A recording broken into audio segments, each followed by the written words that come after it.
आजकल हमारे देश का किसान बहुत दुखी है। 70 साल से सभी पार्टियों ने मिलकर किसानों को धोखा दिया। कभी कहते थे तुम्हारा लोन माफ करेंगे, किसी ने लोन माफ नहीं किया। कभी कहते थे तुम्हारे बच्चों को नौकरी देंगे, किसी ने नौकरी नहीं दी। पिछले 25 साल में बताते हैं 3.5 लाख किसान आत्महत्या कर चुके हैं देश के अंदर। किसी ने किसानों की सुध नहीं ली। और अब ये जो तीनों बिल आए हैं, ये तीनों बिल एक तरह से किसानों से उनकी खेती छीन के इन 2-4 पूंजीपतियों को सौंप देंगे।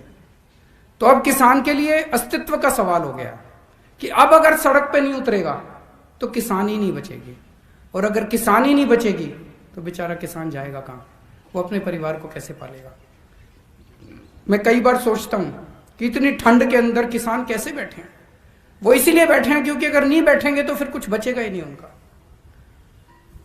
26 जनवरी को जो कुछ भी हुआ वो दुर्भाग्यपूर्ण था।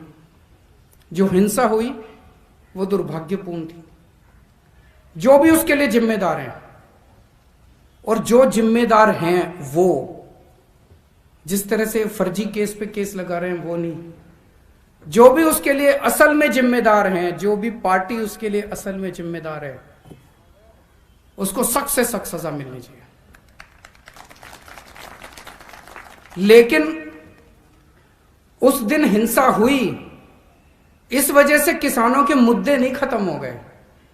मुद्दे आज भी बरकरार है। जिस मुद्दों की वजह से वो 60 दिन से बेचारे बैठे हैं, वो मुद्दे नहीं खत्म हो गए। कह रहे हैं अब तो आंदोलन खत्म। आंदोलन कैसे खत्म?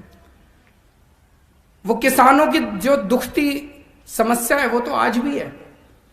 तो वो आंदोलन खत्म नहीं हो सकता, वो उनके मुद्दे खत्म नहीं हो सकते। और जिस देश का किसान दुखी है वो देश कभी भी सुखी नहीं हो सकता। हम सब लोगों को मिलके किसानों का साथ देना है। अपने अपने इलाके में अहिंसा पूर्वक, शांति पूर्वक सबको साथ देना है।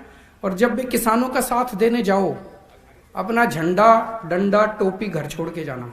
वहां हमें पूरे गैर राजनीतिक तरीके से एक आम आदमी बन के जाना है। इस देश का एक आम नागरिक बन के जाना है। वहां पे कोई राजनीति नहीं करनी है उसके साथ। आप सब लोग दूर दूर से आए हैं दिल्ली में, आप सब लोगों का स्वागत है। और मैं उम्मीद करता हूं, मेरे को अभी जाना पड़ेगा क्योंकि मेरी कैबिनेट मीटिंग है इसके तुरंत बाद। मैं उम्मीद करता हूं आपका बाकी दिन की जो चर्चा होगी वो काफ़ी अच्छी रहेगी। आप सब लोगों को बहुत बहुत शुक्रिया। भारत